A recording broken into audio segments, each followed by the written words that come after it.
اب میرا ڈیوٹی پر جانے کو دل نہیں چاہتا، حامد نے ماں سے بات کرتے ہوئے کہا۔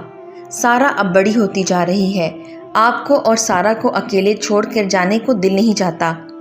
ہماری فکر مت کرو بیٹا، ہم بالکل ٹھیک ہیں، پورا محلہ ہمارے ساتھ ہے، ہر کسی کا آنا جانا ہے ہمارے ہاں۔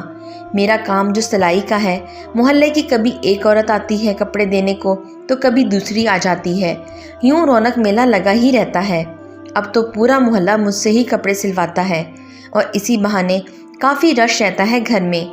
تم آرام سے اپنی ڈیوٹی پر جاؤ، امی نے بھرپور تسلی بخش جواب دے دیا۔ امی، لیکن رات کو آپ دونوں اکیلی ہوتی ہیں، میں یہ سوچ کر کافی پریشان رہتا ہوں۔ گلی میں جو نئے لوگ آئے ہیں ان کے لڑکے مجھے ٹھیک نہیں لگتے، شکل سے ہی آوارہ لگتے ہیں۔ بیٹا تم ہمیں اللہ کے سپرد کر جاؤ، باقی اللہ جانے اور اس کے کام، بس تم جاؤ اب، ملک کو تمہاری ضرورت ہے۔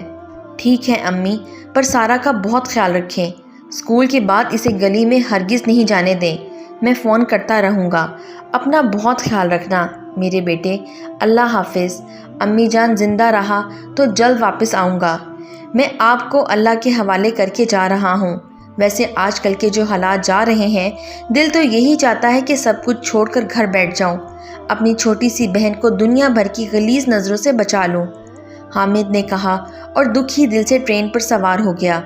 آمنہ بیگم محلے بھر کے کپڑے سی کر سارا اور حامد کے اخراجات پورے کرتیں۔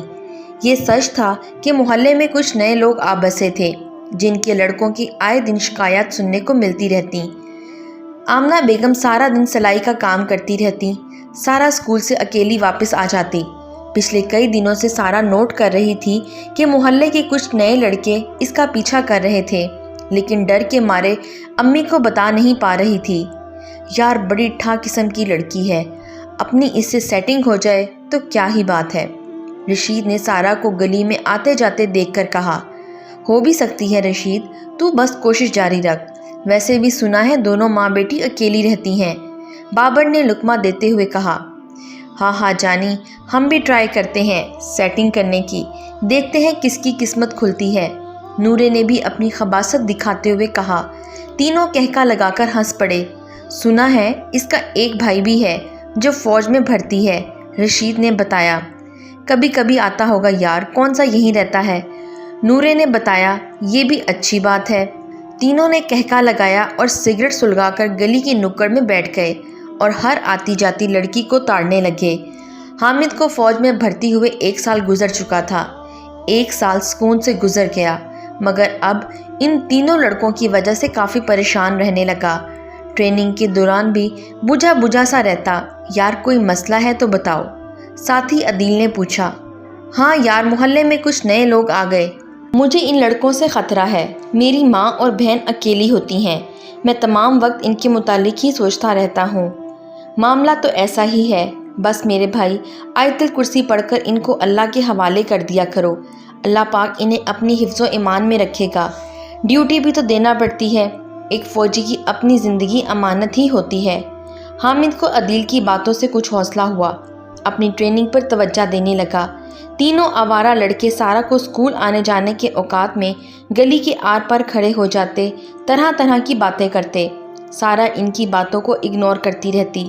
بارڈر پر حالات کافی سنگین ہوتے جا رہے تھے، بہت سے فوجیوں کو بارڈر منتقل کر دیا گیا، جن میں حامد بھی شامل تھا۔ اللہ پاک کو شاید اس کی زیادہ ضرورت تھی کہ بارڈر پر ہونے والی جھڑپوں میں حامد شہید ہو گیا۔ حامد کی میت اس کے گھر بھیج دی گئی، جسے دیکھ کر پورا محلہ اشک بار تھا۔ ماں بہن کی تو حالت ہی غیر تھی۔ حامد کو فوجی اعزاز سے سپرد خاک کیا گیا، پورا محلہ اس دکھ میں شریک تھا۔ تعزیت کرنے والے کئی دن آتے جاتے رہے، بالآخر یہ سلسلہ بھی آہستہ آہستہ تھم گیا۔ زندگی معمول پر آنے لگی، سارا پھر سے اسکول جانے لگی، گو کہ اب اس میں پہلے جیسی خود اعتمادی نہ رہی۔ تینوں آوارہ لڑکے اب بھی اس کی طاق میں تھے۔ کچھ سلسلہ آگے بڑھاتے ہیں، رشید نے ساتھیوں سے کہا۔